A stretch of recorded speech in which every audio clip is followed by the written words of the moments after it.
Maria Alvarez was driving home from her late shift at the community college when the blue lights flashed behind her. She felt a familiar flutter of nerves, but kept her hand steady on the wheel. The road was quiet at this hour, the street lamps casting pools of yellow light on the pavement. Her mind drifted to the lesson plans she needed to prepare for her morning class on literature. She reminded herself to breathe slowly. When she signaled and pulled over to the shoulder, she clicked off the engine and waited. Officer Jackson approached her car with his flashlight trained on the windshield. He was known in the neighborhood for being strict, and rumors had followed him about his harsh treatment of people who looked different from him. Maria rolled down her window and offered a polite greeting. She spoke clearly in English, with an accent shaped by her childhood. In Mexico, Jackson's eyes flicked to her hands. After a tense moment, he asked for her license and registration. Maria fumbled for her documents, sliding her purse off the passenger seat and leaning across carefully. She handed over her papers and waited. The night air felt cold on her face, but she stayed calm. She had done nothing wrong. The officer studied her license, then looked back at her face. "Do you know why I stopped you?" he asked.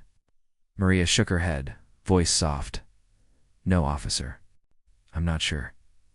He paused, as if choosing his next words. Instead of explaining the traffic violation, he demanded she step out of the car. Maria's heart sank. She unclicked her seatbelt and opened the door. Her shoes met the asphalt with a quiet thud. She stood tall, arms at her sides, and waited for instructions. Jackson circled to the passenger side, then moved behind her to inspect the interior. He shone his flashlight around, making Maria flinch with its brightness. Said nothing, just ran the beam over her seats, the floor mats, as if looking for something. When he finished, he faced her again. "Hands on the hood," he ordered. His tone was cold. Maria obeyed. She lifted her arms and placed her palms flat against the cool metal. The hood felt slick under her hands. A few neighbors who lived nearby peeked from their windows, curious. Jackson pressed his flashlight against her back and patted her down, saying she matched the description of someone involved in a theft. Maria's pulse raced. She hadn't stolen anything. She tried to explain, her voice trembling, but he cut her off. "You think you're better than me?" he sneered. Maria kept her head down, focusing on her breathing. She knew arguing could make things worse. She stayed silent, her arms stiff on the car. Every second felt heavier. A drone of distant traffic passed by, but here, time slowed. Jackson's hand shook with the force he used when he first grabbed her arm. He cuffed her wrists behind her back. The metal closed around her skin painfully, but she did not cry out. He told her to stand up straight. She lifted herself, the handcuffs tugging at her shoulders. She barely noticed the ache, her mind spinning with questions. What had she done? Why was this happening? Jackson looked at her with hard eyes, then reached into his belt and produced a roll of zip ties. He snapped one around her ankles and tightened it until she winced. He dragged her a few steps away from the car. The neighbors were now fully awake, gathering behind their curtains to watch. A young man across the street recorded with his phone, his screen's light reflecting in Jackson's eyes. The officer noticed and barked at him to stop, but the man turned the camera toward Jackson himself. He kept filming. Maria stayed still on the sidewalk, her head lowered. Jackson loomed over her, arms crossed, muttering words Maria could not fully catch. They sounded hateful, meant to cut her down. She heard him reference her accent, the color of her skin, the country on her license. Maria forced herself to breathe evenly. She thought of her students and the lessons she loved to teach, about courage and stories. She remembered the words of one of her favorite poets, "Even in darkness, light persists." She repeated the line inside her mind, letting it steady her. Ack! The handcuffs chafed at her wrists, the zip tie dug into her ankle. She imagined the pain drawing closer, the weight of ignorance pressing on her ribs, but she would not break. Minutes passed. No one intervened.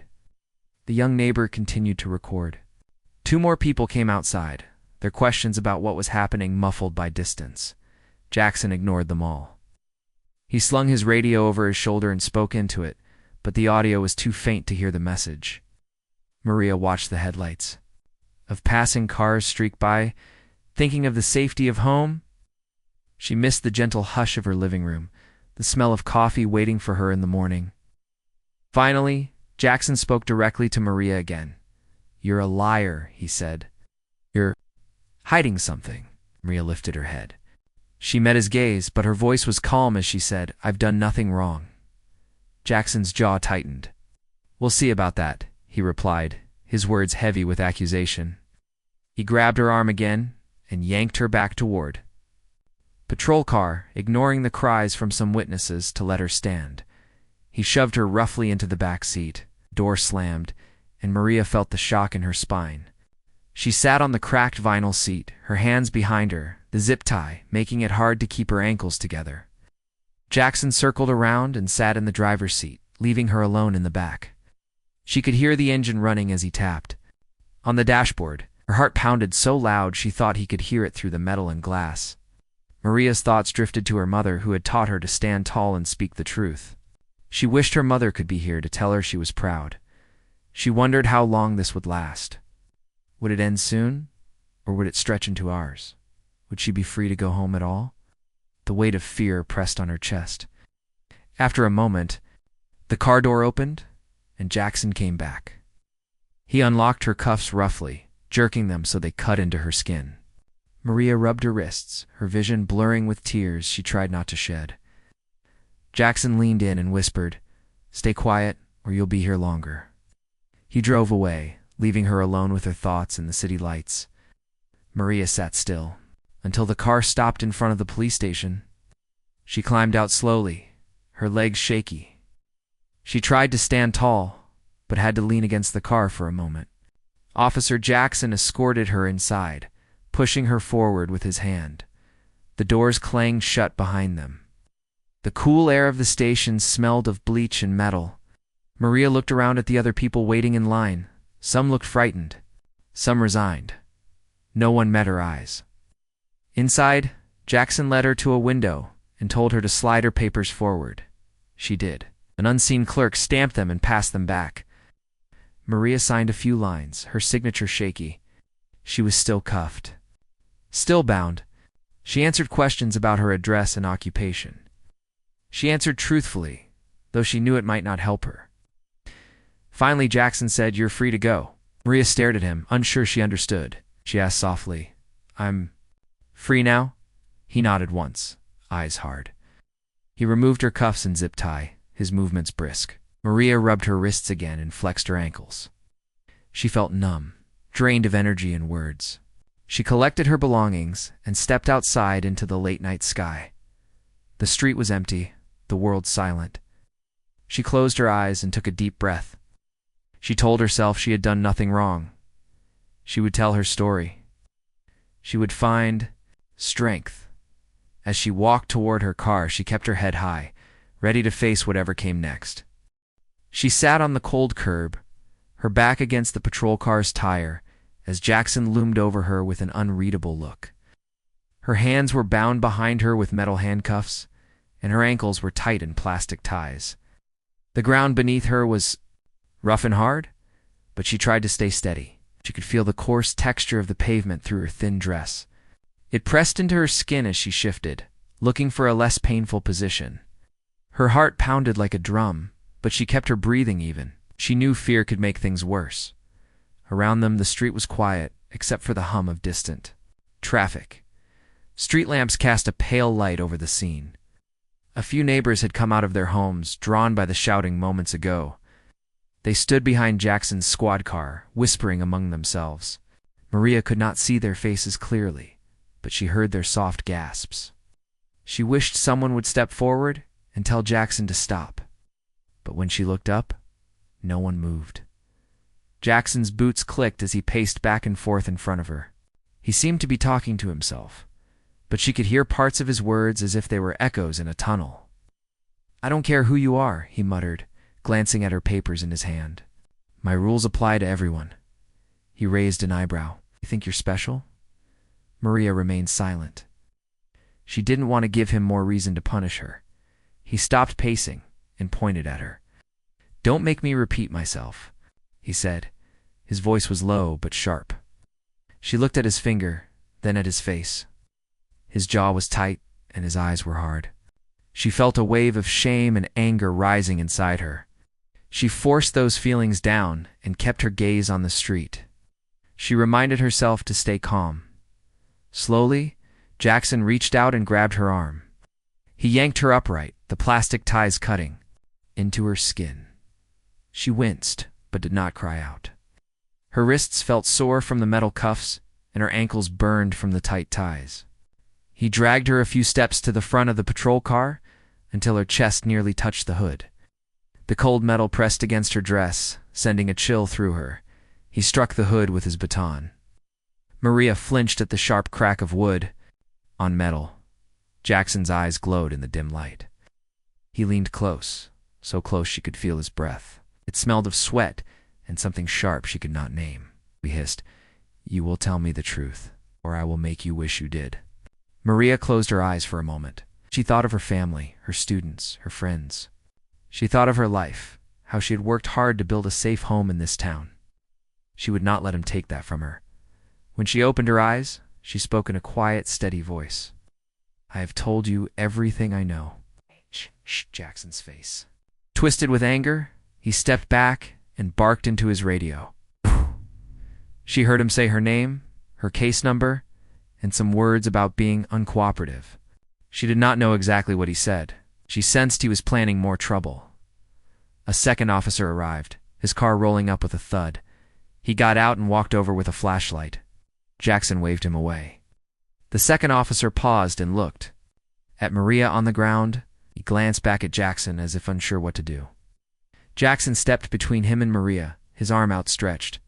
Maria thought she detected a flicker of doubt in the backup officer's eyes. But then Jackson turned back to her. He yanked her up again, causing her to stumble. She caught herself on the hood. Her dress lifted a little, exposing her legs too. The chilly night air.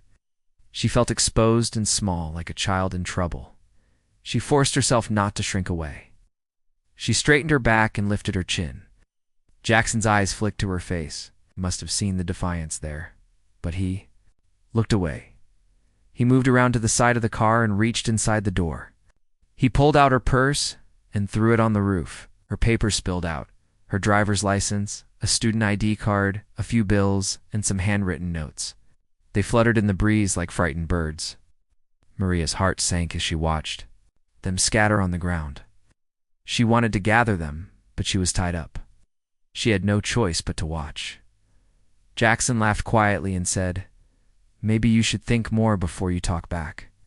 He reached into her purse again and pulled out the notes. He held them up, reading aloud in a mocking tone. Maria recognized her handwriting, reminders for her next class, a list of books she planned to recommend, a draft of a letter to her mother. He crumpled the paper and tossed it onto the ground. It drifted into a gutter, carried away by water, that ran through the storm drain. She felt tears prick at the corners of her eyes, but she blinked them away. She would not let him see her cry. Straightened again, her voice soft but firm as she whispered, "Please stop." Jackson looked at her like she was an alien making strange sounds. He shrugged, then turned to his partner. "I've got this." He said, "You can go back to your car." The other officer glanced at Maria, then back at Jackson. He shook his head slightly and walked away. Maria watched his retreating back, wishing he had intervened. Jackson crossed his arms and watched. Her from a distance of a few feet, he tapped his foot. Maria thought she heard children crying somewhere far off, but she wasn't sure. Her mind was a swirl of pain and confusion. She wondered how someone who was supposed to protect her could be so cruel. After a moment that felt like forever, Jackson spoke again. "You're going to learn a lesson tonight." He bent down and grabbed her by the shoulder. The plastic ties dug into her skin. She kept her face calm. He stood her up and shoved her toward the back of his car. She slid in, the door slamming shut behind her. The squad car rumbled to life. Maria pressed herself into the seat, careful not to move her arms or legs too much. The tight cuffs and ties made every breath hurt, but she held still. She stared at the metal grate that separated her from the front seat. She thought of her cozy living room, her favorite chair, the soft rug under her bare feet. She wanted to be there more than anything. Jackson drove with one hand on the steering wheel and the other tapping impatiently. The ride felt endless. Maria's mind drifted again to her students, her voice in the classroom guiding them through poems about hope.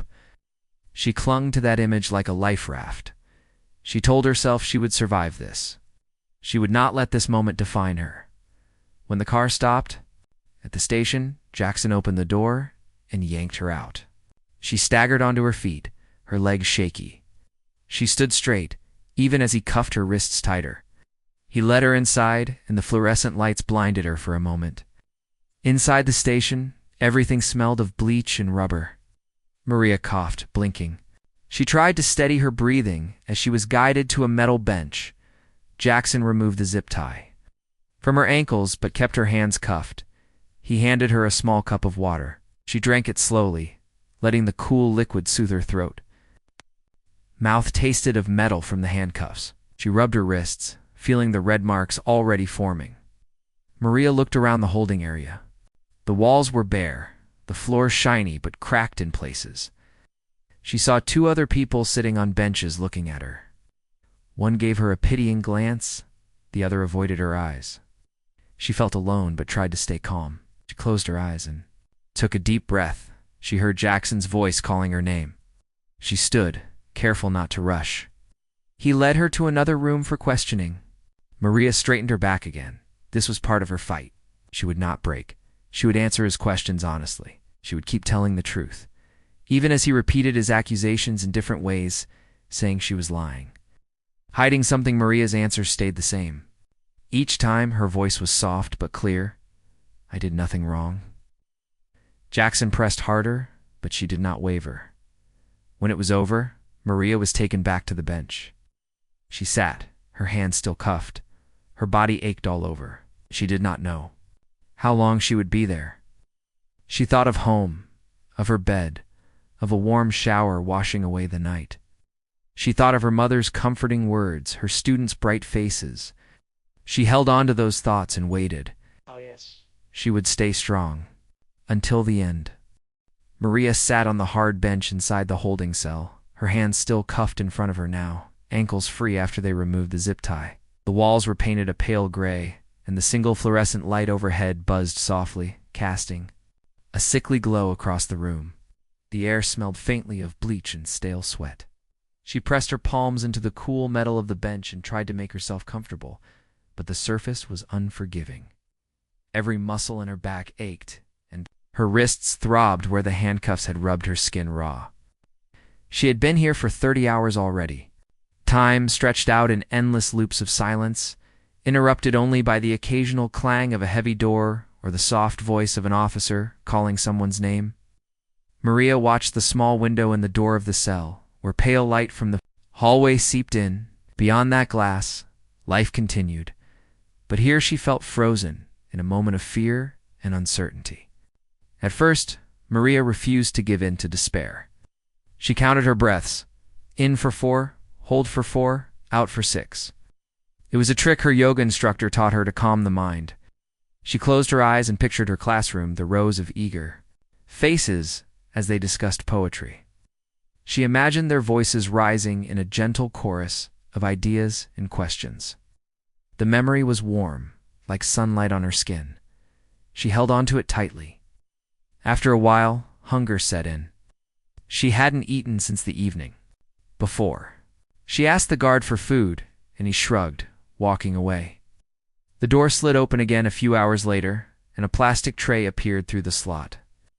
The food was bland, a cold sandwich of tasteless meat, a small box of juice, and a piece of fruit that was bruised and soft. Maria picked at each item, sipping the juice slowly because her throat was dry. She wished she could have made herself a hot cup of tea at home, with a dash of honey. The thought made her feel both sad and determined.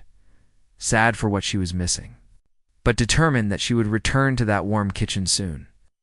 During the long hours, Maria tried to record everything she remembered. She had hidden a small piece of paper in her shoe at booking. She pulled it out now and wrote down what happened.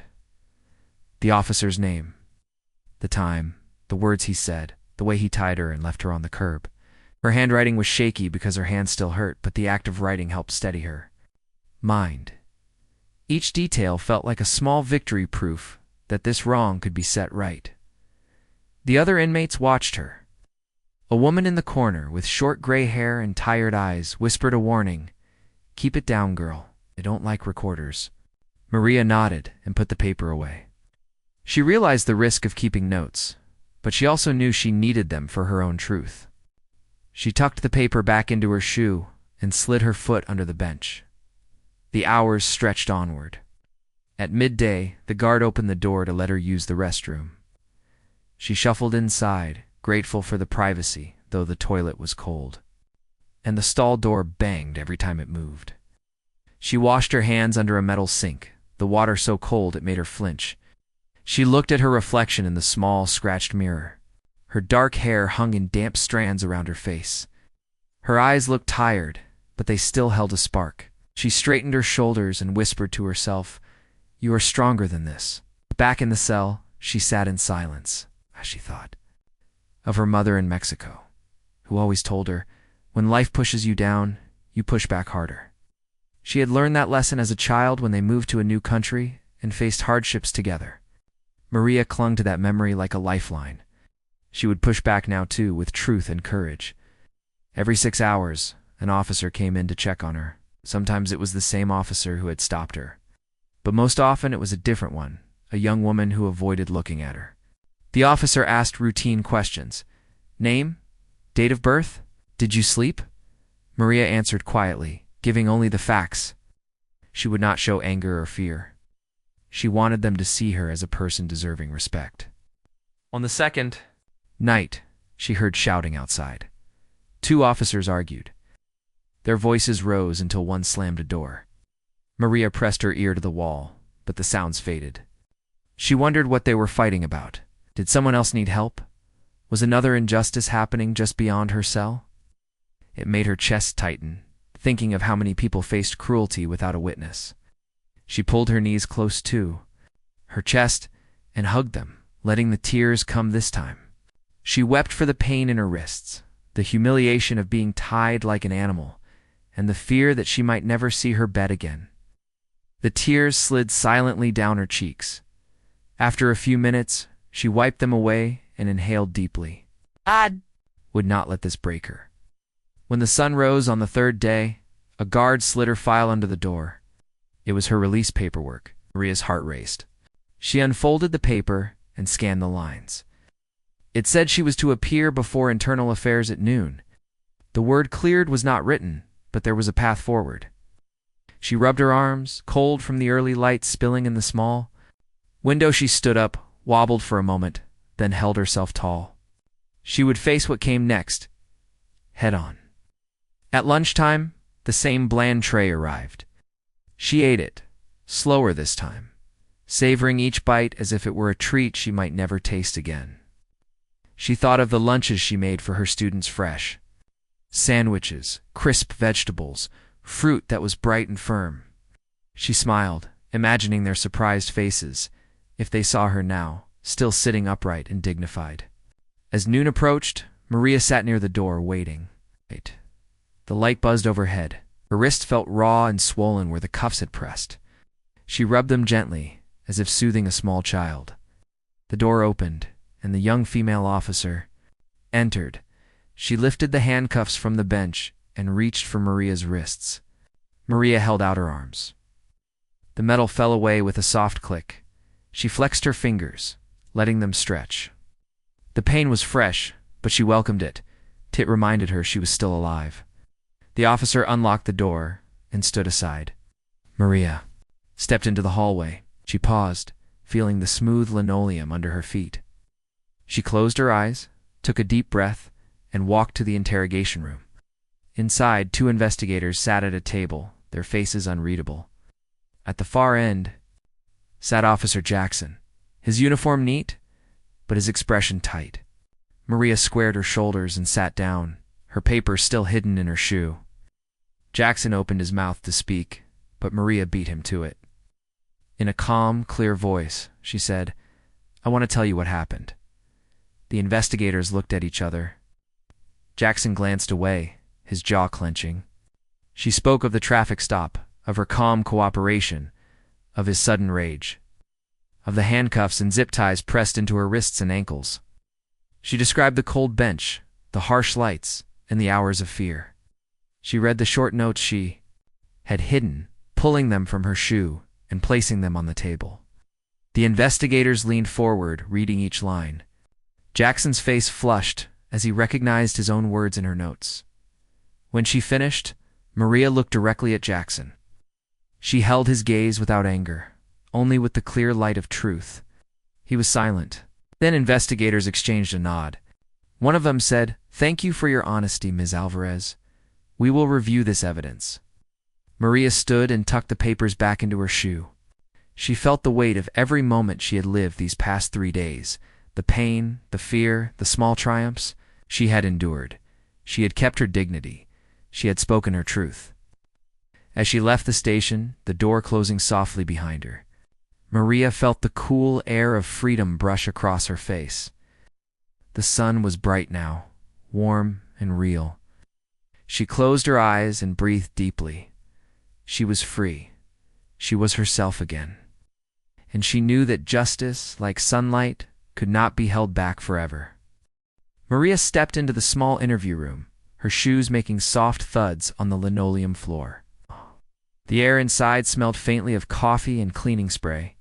Bright lights from above made her blink, and she let her eyes adjust. Across the table, 2 internal affairs investigators looked up from their notes. Their faces were calm, polite, but serious. They gestured to the chairs, and Maria sat down, resting her hands on the smooth surface of the table. Her wrists were free now. She could still feel the memory of metal biting into her skin. Officer Jackson stood to the side, his back straight and his uniform crisp. He folded his arms across his chest and watched Maria intently. His eyes were sharp, as if he expected her to crumble at any moment. Maria took a slow, steadying breath, feeling the weight of the past 3 days behind her. She remembered the cold bench, the rough zip tie, the endless hours alone. She also remembered the small victories breaths held steady, thoughts written down, her voice keeping calm. She had come this far. She would speak her truth now. One investigator cleared her throat. "Officer Jackson, please describe what happened during the traffic stop on June 3rd, she said, her voice soft but firm. Jackson squared his shoulders. He began to speak, his words formal and clipped. He described his version of events. Routine stop for a broken taillight. An uncooperative driver. A need to detain her for questioning. He left out his own tone and his harsh words. He'd focused on procedure. Maria watched his lips move. Inside, she felt a tight knot of anger and sadness, but on the surface, she remained calm. She folded her hands in front of her and looked at the investigator when he finished. She waited for his next question. When it came, she spoke in a clear voice. "I would like to tell you what I experienced." She paused, letting the words sink in. The investigators exchanged a glance. Jackson's eyes flicked to her face. Maria began at the beginning. She spoke of her quiet drive home after teaching her last class. She told them how she pulled over when she saw the lights, how she prepared her papers, and how she greeted Jackson politely. She described how she did everything he asked, how she followed each instruction. She described feeling safe at first, believing the officer would do his job fairly. Her voice remained steady as she moved on to the moment when things changed. She painted the picture simply. His tone turned cold. His questions became sharp. She spoke of his unkind words, how he mocked her accent and asked if she belonged in this country. She told them how he ordered her to kneel on the curb, how he cuffed her wrists behind her back without explanation. She spoke of the zip ties on her ankles, the way he leaned over her as though she were less than human. As Maria spoke, she reached into her pocket and pulled out a folded scrap of paper. She placed it on the table. It was her notes written in neat handwriting. She opened it and read the key lines, loud enough for Jackson to hear. She read his own words, the insults, the threats, the mocking tone. The investigators leaned in, studying the paper. Their faces were serious, respectful. Jackson's jaw tightened. Maria continued. She spoke of the holding cell, the hard bench, and the buzzing light overhead. She described the fear that came at night when the station was quiet and she was alone. She spoke of hunger and thirst, of the bland meals slid through a slot of the ache in her wrists and ankles. She did not cry or shout. She spoke plainly, letting the facts stand on their own. When she finished, she folded the paper and tucked it back into her pocket. She looked at Jackson and said, "I experienced real pain and fear. I was treated like something less than a person." Her voice was calm, but her eyes were bright with emotion. For a moment, everyone in the room was still, except for the soft hum of the overhead light. Then Maria took a breath and looked especially at Jackson. His face was tight, his expression guarded, but she did not look down. She met his eyes and spoke the sentence she had waited 3 days to say. Her voice was gentle but clear. "You made me human again." Her words hung in the air. The investigators blinked. Jackson's eyes widened for a moment, then he looked away. Maria felt the hush press around her. In that silence, she knew her words had touched something deeper than any formal complaint could. She felt the power of truth laid bare. One investigator cleared her throat and spoke quietly. "Ms. Alvarez, that is a powerful statement. Can you tell us why you chose those words?" Maria nodded.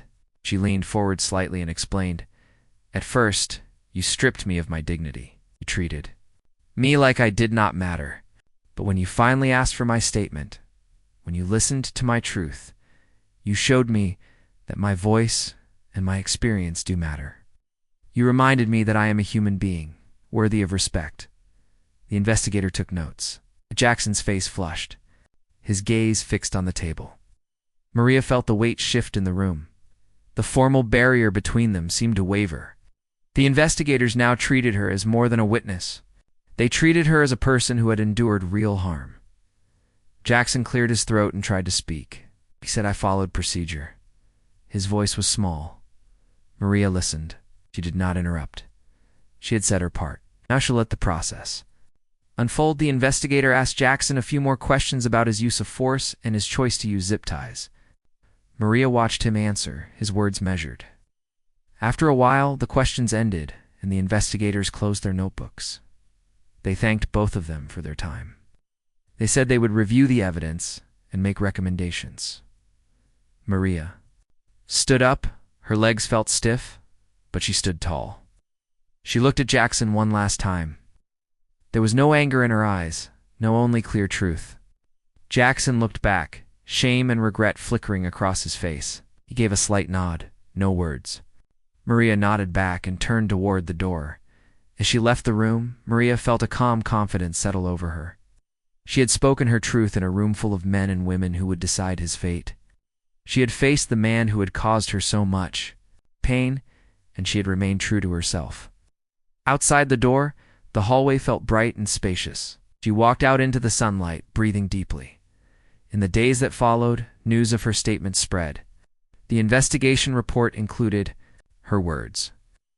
The department suspended Jackson pending review, and community leaders praised her courage. She received messages of support from neighbors, students, and strangers across the city. Her single sentence became a rallying cry. The power of speaking truth. Maria returned to her classroom a week later. Her students gathered around her, eager to hear how she was.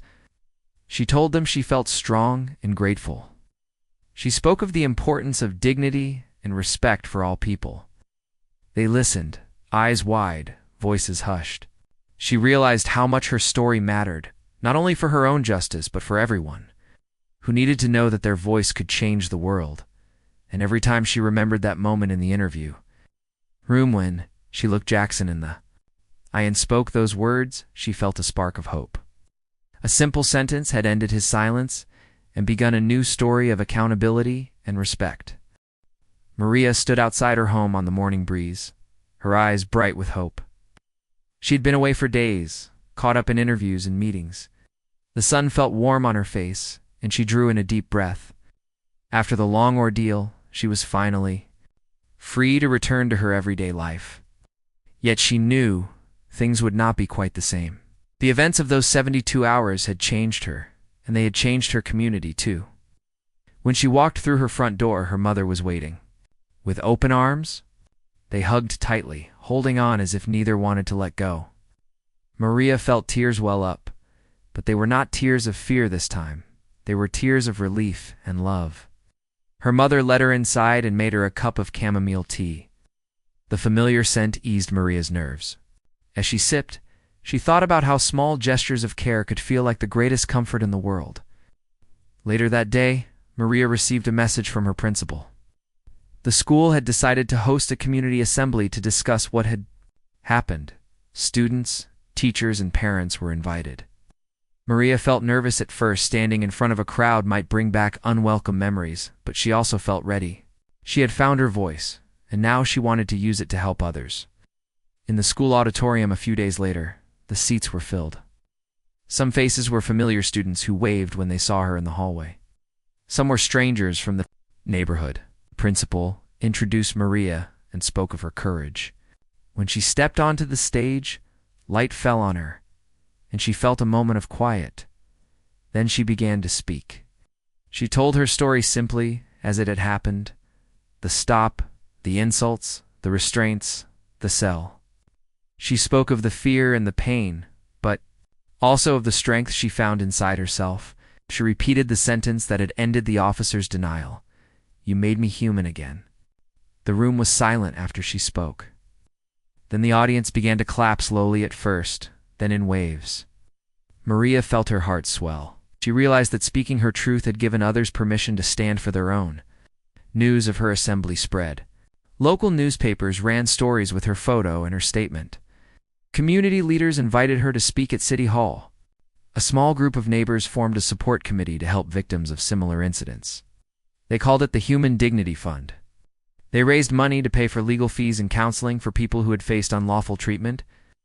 Maria volunteered to serve on its board. She wanted to make sure no one else felt alone. Meanwhile, Internal Affairs concluded their inquiry into Officer Jackson. They found that he had violated department policy by using excessive force and by making derogatory comments. He was suspended, and the city filed charges against him for misconduct. When Jackson's hearing took place, Maria was asked to testify. She agreed. In the courtroom, she spoke clearly of what had happened and why it mattered. She did not seek vengeance. She sought justice. When the judge ruled that Jackson would face penalties and retraining, Maria felt a measure of closure.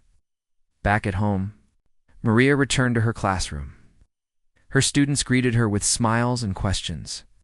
They asked how she was feeling and what they could learn from her experience. She told them that standing up for one's rights sometimes meant speaking out, even when it was hard. She encouraged them to treat each other with kindness, to listen, and to speak up if they saw someone being mistreated. The students nodded, and some took notes. Their respect for her grew even more. In the weeks that followed, a local artist painted a mural on the side of the community center. It showed a woman standing tall, arms open, with words swirling around her: dignity, courage, respect. One line, in bold letters, read, "You made me human again." Maria visited the mural with her mother. She ran her hand over the painted words and smiled. It reminded her that her story was bigger than her alone. It was a promise to her entire town. Every month, Maria met with the Human Dignity Fund team. They reviewed new cases, planned workshops on legal rights, and organized community dialogues. Maria found that sharing her experience helped others feel safe enough to share theirs. Together, they created a network of support that stretched beyond her school. She learned about neighbors who had felt powerless before, but who now found hope in knowing they were not alone. As summer turned to fall, Maria's story reached other cities. Invitations came from nearby towns asking her to speak. She traveled by bus to civic centers, wearing a simple dress and comfortable shoes. In each place, she told her story in simple English, without fancy words. Wanted everyone, no matter their age or background, to understand. She spoke of fear and triumph, of cruelty and compassion. And always, she spoke her single sentence that had made all the difference. At home, Maria found new strength in ordinary moments. She walked her dog in the park, feeling the grass under her feet. She prepared lesson plans in her cozy study. She had tea with friends on quiet afternoons. She no longer took these moments for granted. She knew how quickly life could change, and she cherished the feeling of safety and respect. One evening, she sat by her window and watched the street below. A group of children rode their bikes while their parents chatted on benches. She thought of how far the community had come in a few short months. She remembered the fear on her own face when she knelt on the curb. Now she saw neighbors looking out for each other, stepping in if someone needed help. The world could be cruel, she knew, but it could also be kind. In her classroom, Maria began a new lesson on poetry. She asked her students to choose a poem that spoke of courage. Then she invited them to write their own lines about standing up for what is right. Some wrote about simple acts of kindness. Others wrote about speaking out against injustice. Maria read their poems and felt proud. She realized that her own story had sparked something in them, a belief that their words could change the world. Months later, on the anniversary of her ordeal, the Human Dignity Fund held a small ceremony. They unveiled a plaque near the mural. That told Maria's story in brief: a traffic stop, a bold sentence, a community united. Maria stood beside her mother, her students, and the neighbors who had supported her.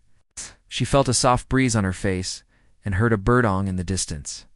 It was a peaceful moment, a promise that even after hardship, hope could grow. As night fell, Maria walked home under the street lamps. She remembered how those same lamps had lit the curb where she knelt. Now they lit her path forward. She carried in her heart the lessons she had learned: that dignity is a right for every person, that speaking truth has power, and that kindness can spread like light. She realized that her journey had come full circle. She had been tied and silenced, and she had found her voice again. At her front door, she paused and looked back down the street. She whispered softly, not in anger, but in gratitude and resolve, "You made me human again." Then she turned the key, stepped inside, and closed the door behind her, ready to begin the next chapter of her life with courage and kindness.